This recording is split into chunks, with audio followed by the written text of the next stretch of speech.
Price the lord. ದೇವರ ನಾಮಕ್ಕೆ ಸ್ತೋತ್ರವಾಗಲಿ. ವಾಕ್ಯದಿಂದಲೇ ರಕ್ಷಣೆ ಈ ಒಂದು ಕಾರ್ಯಕ್ರಮಕ್ಕೆ ನಿಮ್ಮೆಲ್ಲರನ್ನು ಕೂಡ ಯೇಸು ಕ್ರಿಸ್ತ ನಾಮದಲ್ಲಿ ಸ್ವಾಗತಿಸ್ತಾ ಇದ್ದೇನೆ. ನಾನು ನಂಬುತ್ತೇವೆ ಈ ಕಾರ್ಯಕ್ರಮ ನಿಮ್ಮ ಜೀವನದಲ್ಲಿ ದೊಡ್ಡ ಆಶೀರ್ವಾದಗಳನ್ನು, ಬಿಡುಗಡೆಯನ್ನು ಉಂಟು ಮಾಡ್ತದೆ ಎಂಬುದಾಗಿ ಪ್ರಾರ್ಥನೆಯೊಂದಿಗೆ ಈ ಕಾರ್ಯವನ್ನು ಪ್ರಾರಂಭ ಮಾಡುವ. ಪ್ರಾರ್ಥಿಸುವ ಪ್ರಿಯರೇ. ಸರ್ವಶಕ್ತನೂ ಮಹೋನ್ನತನೂ ಅದ್ಭುತನಾದ ದೇವರೇ, ಮಹಿಮೆಯ ತಂದೆ, ಈ ಒಳ್ಳೆಯ ಸಮಯಕ್ಕಾಗಿ ಸ್ತೋತ್ರ ಮಾಡ್ತೇನೆ ದೇವರೇ. ವಾಕ್ಯದಿಂದಲೇ ರಕ್ಷಣೆ ಎಂಬ ಈ ಕಾರ್ಯಕ್ರಮವನ್ನು ವೀಕ್ಷಣೆ ಮಾಡ್ತಿರುವಂಥ ಎಲ್ಲ ನಿನ್ನ ಮಕ್ಕಳಿಗಾಗಿ ಸ್ತೋತ್ರ ಮಾಡ್ತೇನೆ ದೇವರೇ. ಈ ಒಂದು ಕಾರ್ಯಕ್ರಮವನ್ನು ವಾಕ್ಯದ ಮೂಲಕ ಕೇಳಿ ಕರ್ತನೆ ದೇವರೇ, ಬಲ ಹೊಂದುವಂತೆ, ಕ್ಷೇಮ ಹೊಂದುವಂತೆ, ಬಿಡುಗಡೆ ಹೊಂದುವಂತೆ, ನಿನ್ನ ಆಶೀರ್ವಾದಗಳಿಗೆ ಪಾತ್ರರಾಗುವಂತೆ ತಂದೆಯಾದ ದೇವರೇ ನೀನು ನಡೆಸಿ ಎಂಬುದ ಪ್ರಾರ್ಥನೆ ಮಾಡ್ತೇನೆ ದೇವರೇ. ಸ್ವಾಮಿ, ನಿಮ್ಮ ಹಸ್ತಕ್ಕೆ ಈ ಕಾರ್ಯವನ್ನು ಒಪ್ಪಿಸಿಕೊಡ್ತಾ ಯೇಸು ಕ್ರಿಸ್ತನ ನಾಮಲ್ಲಿ ಬೇಡಿದ್ದೇವೆ ತಂದೆ, ಆಮೇನ್. Price the lord. ದೇವರ ನಾಮಕ್ಕೆ ಸ್ತೋತ್ರವಾಗಲಿ. ದೇವರು ಒಳ್ಳೆಯವನು, ಯಾವಾಗಲೂ ಕೂಡ ಒಳ್ಳೆಯದನ್ನೇ ಮಾಡುವಾತನಾಗಿದ್ದಾನೆ. ಮತ್ತು ದೇವರ ಪ್ರೀತಿ ನಮ್ಮ ಮೇಲೆ ಶಾಶ್ವತವಾದದ್ದು. ಆತನು ಶಾಶ್ವತವಾಗಿ ನಮ್ಮನ್ನು ಪ್ರೀತಿ ಮಾಡೋ ದೇವರಾಗಿದ್ದಾನೆ. ಮತ್ತು ನಾವು ನೋಡುವಾಗ ಆತನ ಪ್ರೀತಿ ನಮಗೆ ಎಲ್ಲವನ್ನೂ ಕೂಡ ಕೊಡುವಂಥದ್ದಾಗಿದೆ ಪ್ರೇರೆ. ನಮ್ಮ ಜೀವನದಲ್ಲಿ ಹೊಂದಿಕೊಳ್ಳದಂಥ ಮತ್ತು ನಷ್ಟಪಡಿಸಿಕೊಂಡಂಥ ಎಲ್ಲ ಸಂಗತಿಗಳಲ್ಲಿ ನಾವು ದೇವರಿಂದ ಅಥವಾ ದೇವರ ಪ್ರೀತಿಯಿಂದ ನಾವು ಎಲ್ಲವನ್ನು ಕೂಡ ಹೊಂದಿಕೊಳ್ಳೋರಾಗಿದ್ದೇವೆ ಪ್ರೇರೆ. ಇವತ್ತು ನಮ್ಮ ಜೀವನದಲ್ಲಿ ಪ್ರಾಮುಖ್ಯವಾಗಿ ಬೇಕಾಗಿರುವಂಥದ್ದು ರಕ್ಷಣೆ ಎಂಬುದು ಬಹಳ ಪ್ರಾಮುಖ್ಯವಾದ ಪ್ರೇರೆ. ಈ ರಕ್ಷಣೆ ಮನುಷ್ಯನ ಜೀವನದಲ್ಲಿ ದೇವರ ಒಂದು ಉದ್ದೇಶವಾಗಿದೆ. ರಕ್ಷಣೆ ಎಂಬುದು ದೇವರ ಒಂದು ಚಿತ್ತವಾಗಿದೆ. ರಕ್ಷಣೆ ಎಂಬುದು ದೇವರು ಮನುಷ್ಯನ ಆಶೀರ್ವಾದ ಮಾಡಲಿಕ್ಕೆ ಆತನು ನಿಷ್ಕರ್ಷೆ ಮಾಡಿಕೊಂಡಂಥ ಆತನೊಂದು ಯೋಜನೆಯಾಗಿದೆ ಪ್ರಿಯರೇ. ನಾವು ನೋಡ್ತೇವೆ ಈ ರಕ್ಷಣೆ ಹೇಗೆ ನಮಗೆ ಸಿಗ್ತದೆ. ರಕ್ಷಣೆ ಅಂತ ನೋಡುವಾಗ ಒಂದು ಸಮಸ್ಯೆಯಿಂದ ಪಾರಾಗುವಂಥದ್ದು ಅಥವಾ ಸಮಸ್ಯೆಗೆ ಒಳಗಾದ ವ್ಯಕ್ತಿ ಬಿಡುಗಡೆಯನ್ನು ಹೊಂದಿಕೊಳ್ಳುವಂಥದ್ದು, ರಕ್ಷಿಸಲ್ಪಡುವಂಥದ್ದು ರಕ್ಷಣೆ ಆಗಿದೆ. ನಾವು ಲೋಕದಲ್ಲಿ ನೋಡ್ತೇವೆ ಅನೇಕ ಸಂಗತಿಗಳ ಒಂದು ರಕ್ಷಣೆಗಾಗಿ ಅಥವಾ ಸೇಫ್ ಆಗಿರಲಿಕ್ಕೆ ಬೇರೆ ಬೇರೆ ಸಾಧನಗಳನ್ನು, ಬೇರೆ ಬೇರೆ ವಿಧಾನಗಳನ್ನು ಉಪಯೋಗ ಮಾಡ್ತಾರೆ. ಇದು ಮನುಷ್ಯ ಶರೀರವನ್ನು ಕಾಪಾಡಿಕೊಳ್ಳಲಿಕ್ಕೆ.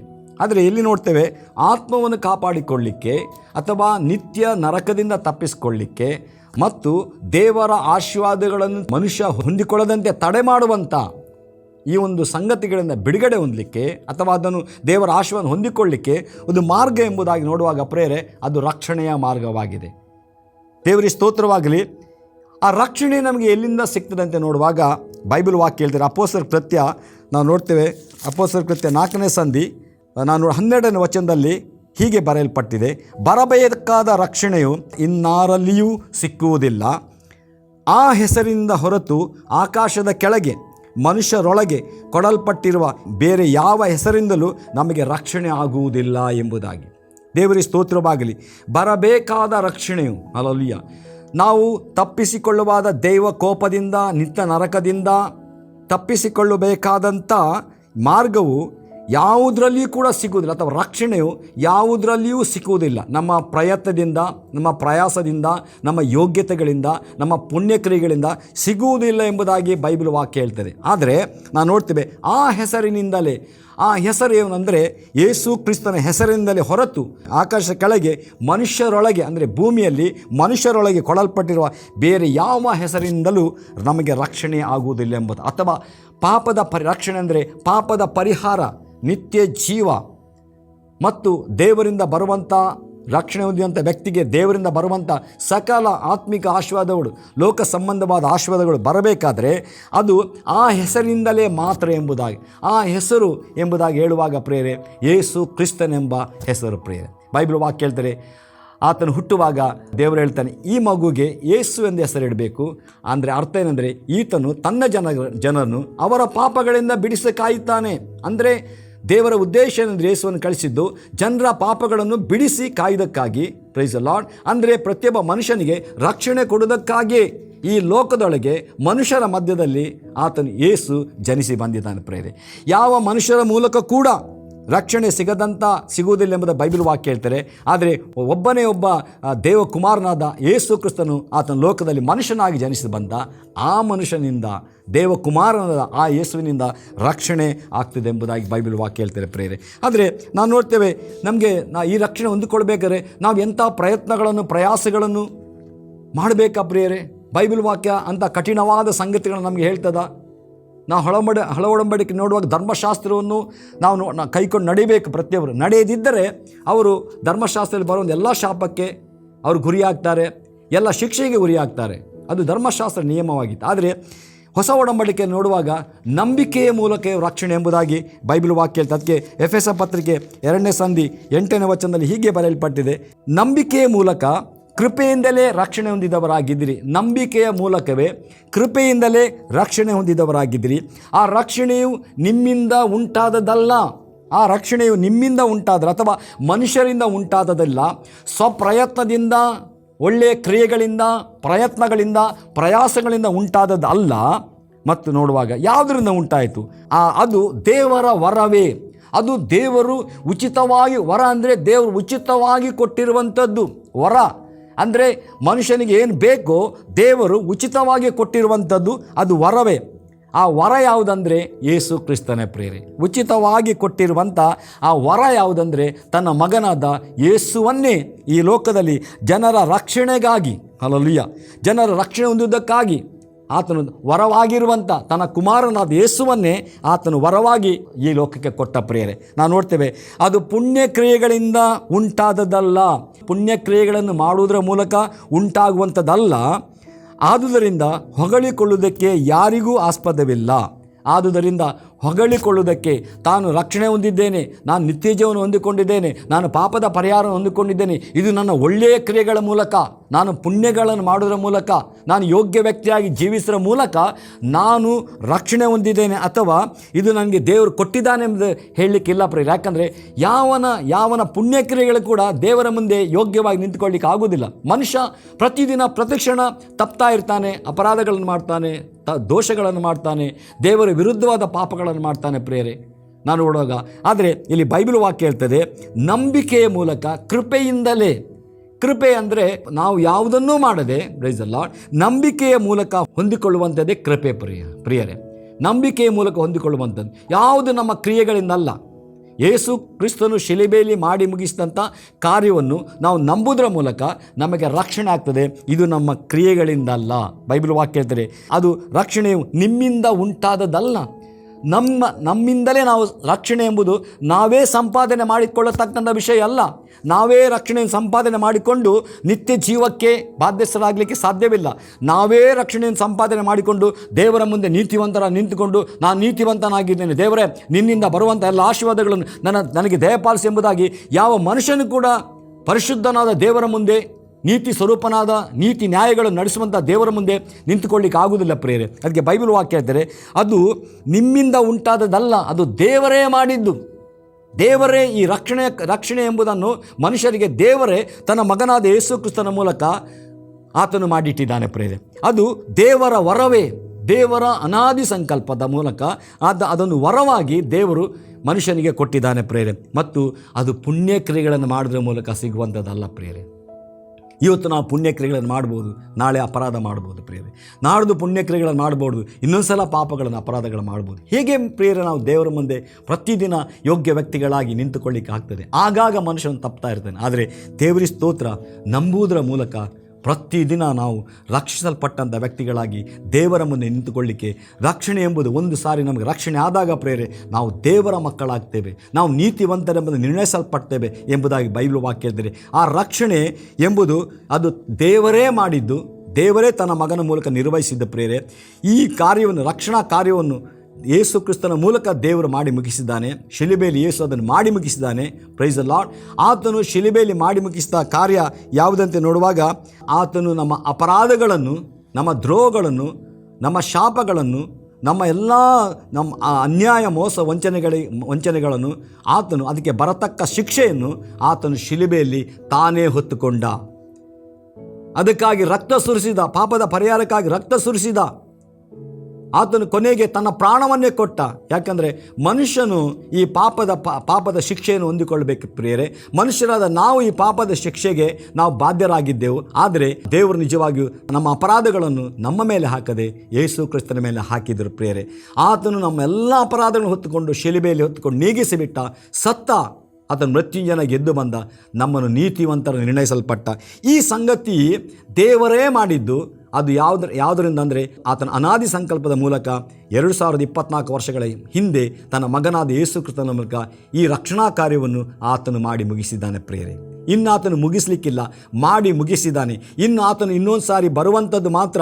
ಆತನು ತನ್ನ ಜನರಿಗಾಗಿ, ತನ್ನ ನಂಬಿದಂಥ ತನ್ನ ಜನರಿಗಾಗಿ ಆತ ತಿರುಗೊಂದಾವತಿ ಬರಲಿಕ್ಕಿರುವಂಥದ್ದು ಮಾತ್ರ. ರಕ್ಷಣಾ ಕಾರ್ಯ ಈಗಾಗಲೇ ಮುಗಿದು ಹೋಗಿದೆ ಪ್ರಿಯರೇ. ಈ ರಕ್ಷಣಾ ಕಾರ್ಯ ಮುಗಿದು ಹೋದಂಥ ಕಾರ್ಯವನ್ನು ಈ ಮನುಷ್ಯನು ಯಾವಾಗ ನಂಬುತ್ತಾನೋ ಪ್ರಿಯರೇ, ಆ ದಿನದಿಂದ ಅವನು ನಿತ್ಯ ಜೀವಕ್ಕೆ ಮತ್ತು ರಕ್ಷಣೆ ಅನುಭವಕ್ಕೆ ಬರ್ತಾನೆ, ನಿತ್ಯ ಜೀವಕ್ಕೆ ಬಾಧ್ಯಸ್ಥನಾಗ್ತಾನೆ. ದೇವರ ಆಶೀರ್ವಾದಗಳಿಗೆ ಆತನ ಯೋಗ್ಯನಾಗಿ ಪರಿವರ್ತನೆ ಆತನಲ್ಲಾಗ್ತದೆ ಪ್ರಿಯರೇ. ನಾವು ನೋಡ್ತೇವೆ ಎಫೆಸ ಪತ್ರಿಕೆ 1ನೇ ಸಂಧಿ 7ನೇ ವಚನದಲ್ಲಿ ಹೀಗೆ ಬರೆಯಲ್ಪಟ್ಟಿದೆ. ನಾವು ನೋಡುವಾಗ ಈ ಕೃಪಾದಾನವು ಅಂದರೆ ಇಲ್ಲಿ ನಾವು ನೋಡ್ತೇವೆ, ಇದು ದೇವರ ಕೃಪೆಯೇ, ಇದು ದೇವರ ವರವೇ ಆಗಿದೆ. ಈ ಕೃಪಾದಾನವು ಆತನ ಪ್ರಿಯನಲ್ಲಿಯೇ ನಮಗೆ ದೊರಕಿತ್ತು. ಈ ಕೃಪೆಯ ದಾನ ಅಥವಾ ಕೃಪೆಯಿಂದಲೇ ರಕ್ಷಣೆ, ನಂಬುವುದರ ಮೂಲಕ ರಕ್ಷಣೆ, ನಂಬುವುದರ ಮೂಲಕ ನೀತಿವಂತಿಕೆ, ನಂಬುವುದರ ಮೂಲಕ ನಿತ್ಯ ಜೀವ, ಇದು ದೇವರ ಕೃಪಾದಾನ. ದೇವರು ಕೃಪೆಯನ್ನು ದಾನವಾಗಿ ಕೊಟ್ಟಿದ್ದಾನೆ. ಇಲ್ಲಿ ನಾವು ನೋಡಿದ್ದೇವೆ ವರವಾಗಿ ಕೊಟ್ಟಿದ್ದಾನೆ ಎಂಬುದಾಗಿ. ಇಲ್ಲಿ ನೋಡ್ತೇವೆ ಈ ಕೃಪೆಯನ್ನು ದಾನವಾಗಿ ಕೊಟ್ಟಿದ್ದಾನೆ. ಈ ಕೃಪೆ ಯಾರ ಮೂಲಕ ದಾನವಾಗಿ ಬಂದಿದೆ ಅಂದರೆ ಯೇಸು ಕ್ರಿಸ್ತನ ಮೂಲಕ, ದೇವಕುಮಾರನಾದ ಯೇಸು ಕ್ರಿಸ್ತನ ಮೂಲಕ ಈ ಕೃಪೆಯು ಮನುಷ್ಯ ಕುಲಕ್ಕೆ ದಾನವಾಗಿ ದೇವರು ಕೊಟ್ಟಿದ್ದಾನೆ ಪ್ರಿಯರೇ. ಉಚಿತವಾಗಿ ದೇವರು ಕೊಟ್ಟಿದ್ದಾನೆ. ಆತನ ಪ್ರಿಯನಲ್ಲೇ ನಮಗೆ ದೊರಕಿತ್ತು ಎಂಬುದಾಗಿ. ನಮಗೆ ದೊರಕಿತ್ತು ಆತನ ಪ್ರಿಯನಲ್ಲೇ ಈ ಒಂದು ಕೃಪೆಯ ದಾನ, ರಕ್ಷಣೆಯ ದಾನ, ರಕ್ಷಣೆಯ ವರ ಮನುಷ್ಯನಿಗೆ ದೇವರು ಆತನ ಮಗನಾದ ಯೇಸು ಕ್ರಿಸ್ತನ ಮೂಲಕ ಆತನು ಕೊಟ್ಟಿದ್ದಾನೆ ಪ್ರೇರೆ. ಮತ್ತು ಈತನು ಅಂದರೆ ಯೇಸು ನಮಗೋಸ್ಕರ ತನ್ನ ರಕ್ತವನ್ನು ಸುರಿಸಿದ್ದರಿಂದ ನಮ್ಮ ಅಪರಾಧಗಳು ಪರಿಹಾರವಾಗಿ ನಮಗೆ ಬಿಡುಗಡೆ ಆಯಿತು. ಇದು ದೇವರ ಕೃಪಾತಿಶಯವೇ ಎಂಬುದಾಗಿ ಪ್ರಿಯರೇ. ದೇವರ ನಮಗೆ ಸ್ತೋತ್ರವಾಗಲಿ. ಈತನು ಹೇಗೆ ರಕ್ಷಣೆ ಆಗ್ತದೆ, ಪ್ರೈಸ್ ದ ಲಾರ್ಡ್, ಹೇಗೆ ಬಿಡುಗಡೆ ಆಗ್ತದೆ? ಕೃಪೆ ದಾನವನ್ನು ಮಾಡಿದಂಥ ಯೇಸು ಕ್ರಿಸ್ತನ ರಕ್ತದ ಮೂಲಕ ನಮಗೆ ಬಿಡುಗಡೆ ಎಂಬುದಾಗಿ ಬೈಬಲ್ ವಾಕ್ಯ ಹೇಳ್ತಾರೆ ಪ್ರಿಯರೇ. ನಿಜವಾಗಿ ಕೂಡ 2024 ವರ್ಷಗಳಿಂದ ಆತನು ಇದನ್ನು ಮಾಡಿದ್ದಾನೆ ಪ್ರಿಯರೇ. ಈತನು ನನಗೋಸ್ಕರ, ನಮ್ಮೆಲ್ಲರಿಗೋಸ್ಕರ ತನ್ನ ರಕ್ತವನ್ನು ಸುರಿಸಿದ್ದರಿಂದ ನಮ್ಮ ಅಪರಾಧಗಳು ಪರಿಹಾರವಾಗಿ ನಮಗೆ ಬಿಡುಗಡೆ ಆಯಿತು. ಆತನು ರಕ್ತವನ್ನು ನಮಗೆಲ್ಲರಿಗೋಸ್ಕರ, ಪ್ರತಿಯೊಬ್ಬ ಮನುಷ್ಯನಿಗೋಸ್ಕರ ತನ್ನ ರಕ್ತವನ್ನು ಸುರಿಸಿದ್ದರಿಂದ ನಮ್ಮ ಅಪರಾಧಗಳು ಪರಿಹಾರ ಆಯಿತು, ನಮ್ಮ ಪಾಪಗಳು ಪರಿಹಾರ ಆಯಿತು. ನಮ್ಮ ದೇವರ ವಿರುದ್ಧವಾದ ಕಾರ್ಯಗಳನ್ನು ಮಾಡಿದಂಥ ನಮ್ಮೆಲ್ಲ ಅನ್ಯಾಯ, ಮೋಸ, ವಂಚನೆಗಳೆಲ್ಲ ಪರಿಹಾರವಾಯಿತು ಪ್ರಿಯರೇ. ನಮಗೆ ಬಿಡುಗಡೆ ಆಯಿತು. ಇದೊಂದು ಬಂಧನ, ಪಾಪದ ಬಂಧನ. ಅಪರಾಧ ಎಂಬುದು, ತಪ್ಪು ಮಾಡುವಂಥದ್ದು ಅಪರಾಧ, ಕೆಟ್ಟತನ ಎಂಬುದು ಮನುಷ್ಯನ ಮೇಲಿನ ಒಂದು ಬಂಧನ.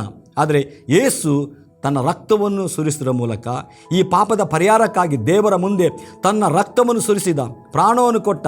ಆತನ ರಕ್ತ ಸುರಿಸಿದ್ದರಿಂದ ನಮಗೆ, ಯಾರಿಗಂದರೆ ಯಾವಾಗ ಆ ವ್ಯಕ್ತಿ ನನಗಾಗಿ ಯೇಸು ರಕ್ತ ಸುರಿಸಿದ್ದಾನೆ, ನನ್ನ ಅಪರಾಧಗಳ ಬಿಡುಗಡೆಗಾಗಿ ರಕ್ತ ಸುರಿಸಿದ್ದಾನೆ ಎಂಬುದಾಗಿ ಯಾವ ನಂಬುತ್ತಾನ ಪ್ರೇರೆ, ಆ ವ್ಯಕ್ತಿಗೆ ಬಿಡುಗಡೆ, ಅಂದರೆ ಆ ವ್ಯಕ್ತಿಗೆ ರಕ್ಷಣೆ ಅದೇ ಕ್ಷಣದಲ್ಲಿ ಅವನಿಗೆ ಆಗ್ತದೆ ಪ್ರಿಯರೇ. ನಾವು ನೋಡ್ತೇವೆ ಇದು ಕೂಡ ಬೈಬಲ್ ವಾಕ್ಯದಲ್ಲಿ ದೇವರ ಅತಿಶಯವಾದ ಕೃಪೆ, ದೇವರ ಕೃಪಾತಿಶಯ ಎಂಬುದಾಗಿ ಹೇಳ್ತಾರೆ ಬೈಬಲ್ ವಾಕ್ಯ. ಇದು ಕೂಡ ದೇವರು ಮಾಡಿದಂಥ ಅತಿಶಯವಾದ ಕೃಪೆ. ಅಂದರೆ ಮನುಷ್ಯನನ್ನು ಅಷ್ಟು ಹೆಚ್ಚಾಗಿ ಪ್ರೀತಿಸಿ ಮನುಷ್ಯನಿಗೆ ಒಂದು ಸರಳವಾದ ಮಾರ್ಗವನ್ನು ಇಟ್ಟಿದ್ದ. Praise the lord. ಅದು ಯಾವ ಮಾರ್ಗ ಅಂದರೆ ಯೇಸು ಕ್ರಿಸ್ತನ ಮೂಲಕ ಪಾಪದ ಪರಿಹಾರ, ಯೇಸು ಕ್ರಿಸ್ತನ ಮೂಲಕ ರಕ್ಷಣೆ, ಯೇಸು ಕ್ರಿಸ್ತನ ಮೂಲಕ ನಿತ್ಯ ಜೀವವನ್ನು ಸರಳವಾದ ಮಾರ್ಗವನ್ನು ಇಟ್ಟಿದ್ದಾನೆ.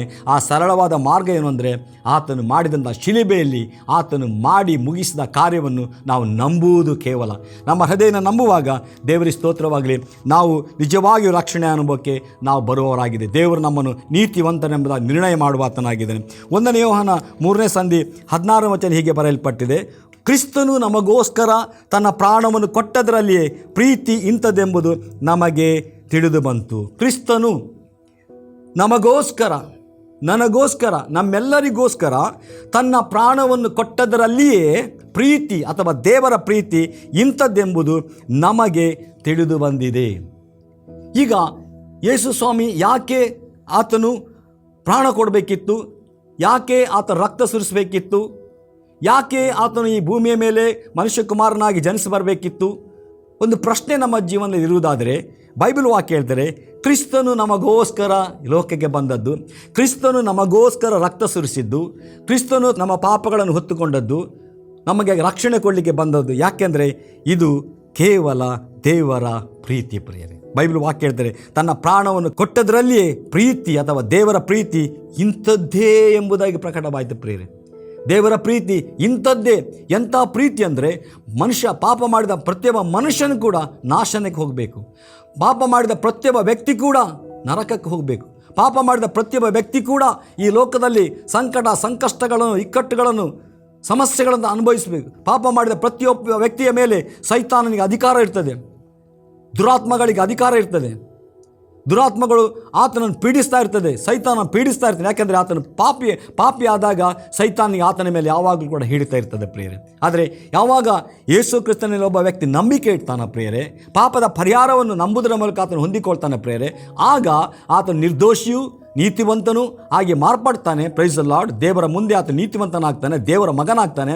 ಆಗ ಸೈತಾನನಿಗೆ ಆತನ ಮೇಲೆ ಎಂದಿಗೂ ಅಧಿಕಾರ ಇರುವುದಿಲ್ಲ. ಆತನು ಹೇಳಲಿಕ್ಕಾಗುವುದಿಲ್ಲ, ಈತನು ನನ್ನವನು, ಈತನು ಪಾಪಿ, ಈತನ ಮೇಲೆ ನನಗೆ ಅಧಿಕಾರ ಉಂಟೆಂಬುದಾಗಿ ಆತನು ಹೇಳಲಿಕ್ಕೆ ಆಗುವುದಿಲ್ಲ. ಯಾಕಂದರೆ ದೇವರು ಕ್ರಿಸ್ತನ ರಕ್ತದ ಮೂಲಕ ಆತ ನಂಬಿದಂಥ ವ್ಯಕ್ತಿ ಬಿಡುಗಡೆ ಹೊಂದಿರುವುದರಿಂದ, ಪರಿಶುದ್ಧನಾಗಿರುವುದರಿಂದ, ದೇವರ ಮಗನೆಂಬುದಾಗಿ ಆತನ ಆದದರಿಂದ ಆತನಿಗೆ, ಸೈತಾನನಿಗೆ ಆ ಮನುಷ್ಯನ ಮೇಲೆ ಅಧಿಕಾರವೇ ಇಲ್ಲದಂತೆ ಮಾಡಿಬಿಟ್ಟಿದ್ದಾನೆ. ನಾವು ನೋಡ್ತೇವೆ, ಯಾವಾಗ ಆದಾಮನು ಪಾಪ ಮಾಡೋದ್ರ ಮೂಲಕ ದೇವರ ಆಶೀರ್ವಾದಗಳನ್ನು, ದೇವರ ಅಧಿಕಾರವನ್ನು ಕಳ್ಕೊಂಡ.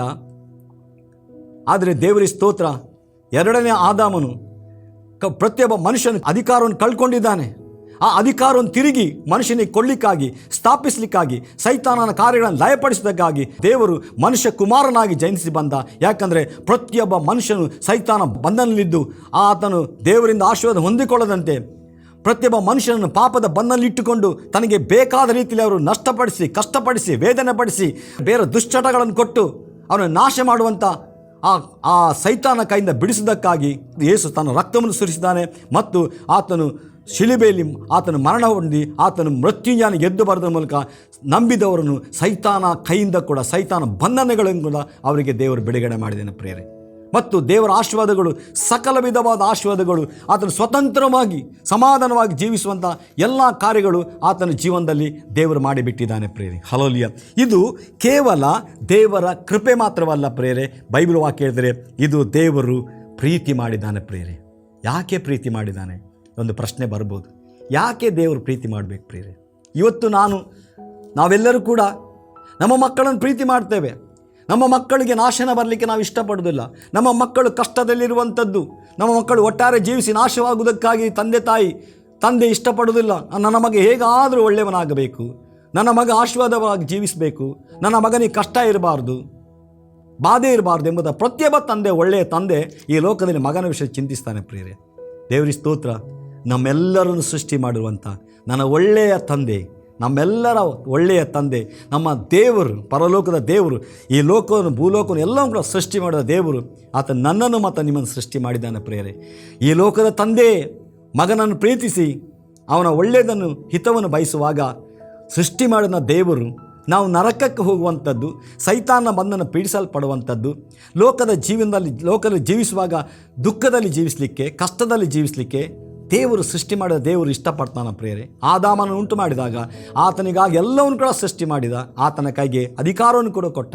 ಆದರೆ ಆತನು ಪಾಪ ಮಾಡೋದ್ರ ಮೂಲಕ ಅಧಿಕಾರವನ್ನು ಕಳ್ಕೊಂಡ. ಆದರೆ ಇವತ್ತು ನಾವು ಯೇಸು ಕ್ರಿಸ್ತನ ಮೂಲಕ, ಆದಾಮನ ಮೂಲಕ ಕಳ್ಕೊಂಡಂಥ ಎಲ್ಲವೂ ಕೂಡ ಯೇಸು ಕ್ರಿಸ್ತನ ಮೂಲಕ ತಿರುಗಿ ದೇವರು ಮನುಷ್ಯ ಕುಲಕ್ಕೆ ಕೊಟ್ಟಿದ್ದಾನೆ ಪ್ರಿಯರೇ. ಅದು ನಾವು ನೋಡ್ತೇವೆ, ಅದು ದೇವರ ಪ್ರೀತಿ. ಯಾಕೆ ಕೊಟ್ಟಿದ್ದಾನೆಂದರೆ ಆತನ ಪ್ರೀತಿ ಮಾಡ್ತಾನೆ. ನಾವು ನಾಶವಾಗುವುದು ಆತನ ಇಷ್ಟ ಇಲ್ಲ, ನರಕಕ್ಕೆ ಹೋಗುವುದು ಆತನ ಇಷ್ಟವಿಲ್ಲ, ಈ ಲೋಕದಲ್ಲಿ ಅಪಜಯದಲ್ಲಿ ಜೀವಿಸುವಂಥದ್ದು ಇಷ್ಟ ಇಲ್ಲ ಪ್ರಿಯರೇ. ಎಷ್ಟೋ ಮಂದಿ ನಾವು ನೋಡ್ತೇವೆ ವ್ಯಸನಕ್ಕೆ ಒಳಗಾಗಿ, ನಾನಾ ಥರ ದುಶ್ಚಟಕ್ಕೆ ಒಳಗಾಗಿ ನಿರೀಕ್ಷೆ ಕಳ್ಕೊಂಡು ನಾಶವಾಗ್ತಾ ಇದ್ದಾರೆ.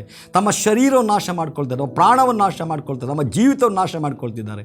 ಆದರೆ ದೇವರಿಗೆ ಸ್ತೋತ್ರ, ರಕ್ಷಣೆ ಕೊಡಲಿಕ್ಕೆ ಬಂದಂಥ ಯೇಸುವನ್ನು ನಾವು ನಂಬುವಾಗ, ದೃಷ್ಟಿಸುವಾಗ ಪ್ರಿಯರೇ, ನಮ್ಮ ಜೀವಿತಕ್ಕೆ ದೇವರು ಇಟ್ಟಿರುವಂಥ ಆಶೀರ್ವಾದಗಳು ಹೇರಳವಾಗಿ ನಮಗೆ ಬರುವಂಥದ್ದಾಗಿದೆ. ನಾನು ನೋಡ್ತೇವೆ ಪ್ರಿಯರೇ, ರೋಮಾಪುರ ಪತ್ರಿಕೆ 10ನೇ ಸಂಧಿ 9ನೇ ವಚನ ನೋಡುವಾಗ, ನೀನು ಯೇಸುವನ್ನೇ ಕರ್ತನೆಂದು ಬಾಯಿಂದ ಅರಿಕೆ ಮಾಡಿ ದೇವರು ಆತನನ್ನು ಸತ್ತವರೊಳಗಿಂದ ಎಬ್ಬಿಸಿದಾನೆಂದು ಹೃದಯದಿಂದ ನಂಬಿದರೆ ನಿನಗೆ ರಕ್ಷಣೆ ಆಗುವುದು ಎಂಬುದೇ.